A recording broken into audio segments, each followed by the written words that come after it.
मुझे पता नहीं था कि हमारे देश में धर्म इतना महत्वपूर्ण है कि प्रति व्यक्ति आय की बात ना हो। मुझे पता नहीं था कि मेरे देश में धर्म इतना महत्वपूर्ण है कि किसान की जमीन को कोई कब्जा रहा है उस पर बात ना हो। मुझे पता नहीं था कि धर्म इतना महत्वपूर्ण है कि इनके बच्चों के भविष्य के लिए वो जो जमीन कब्जाई जा रही है उस पर बात ना हो। मुझे पता नहीं था कि धर्म इतना महत्वपूर्ण है कि व्यक्तियों को धर्मांतरित करने पे बात हो, मगर उस धर्म के माध्यम से वैज्ञानिक आधार पे आयुर्वेदिक औषधि कैसे बनती है, उससे लाभ कैसे दिया जाता है, अर्थव्यवस्था कैसे तैयार की जाए, उस पर बात हो। मुझे पता नहीं था धर्म इतना महत्वपूर्ण है कि राम मंदिर की बात हो, लेकिन उस मंदिर को बनाने वाले कारीगर को कितनी प्रति व्यक्ति आय मिल रही है, कितनी प्रतिदिन की आय मिली, या उसका साधन बना, या भविष्य में वो जो टूरिज्म वहां क्रिएट करेंगे आने जाने का, देश का और बाहर का, उसके साथ वो अर्थव्यवस्था जो गौशाला से चलनी है उसके ऊपर बात हो। मुझे पता नहीं था धर्म इतना महत्वपूर्ण है कि गाय के ऊपर तो बात हो, लेकिन 120 करोड़ गाय जो 1990 में थी और आज 20 करोड़ है, उसके बारे में किसान के मुद्दे से बात न हो। मुझे पता नहीं था कि धर्म इतना महत्वपूर्ण हो चुका है कि मेरे कपड़े देख के ये तो पूछा जाए कि भाई साहब आप उस धर्म के तो नहीं हो, पर सवाल ये होना चाहिए कि इस धोती को बनाने के लिए वो जो कारीगर ने तो काम किया उसको लेबर पूरी मिली कि नहीं मिली, किसान ने वो जो कपास दी उसको पूरी लेबर मिली कि नहीं मिली, और वो जो जमीन जिसके ऊपर वो काम कर रहा है क्या वो उसका मालिक है या नौकर बन के बैठा है,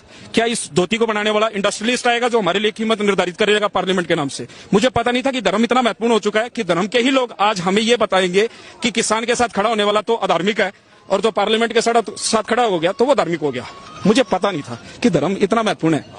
कि आप मेरे साथ खड़े होकर ये पूछो कि महाराज आप इस लिबास में है, क्या ये धार्मिक है या आर्थिक मूवमेंट है? ये आर्थिक रेवोल्यूशन है, धार्मिक रेवोल्यूशन नहीं है। और हमारे दिमाग का एवोल्यूशन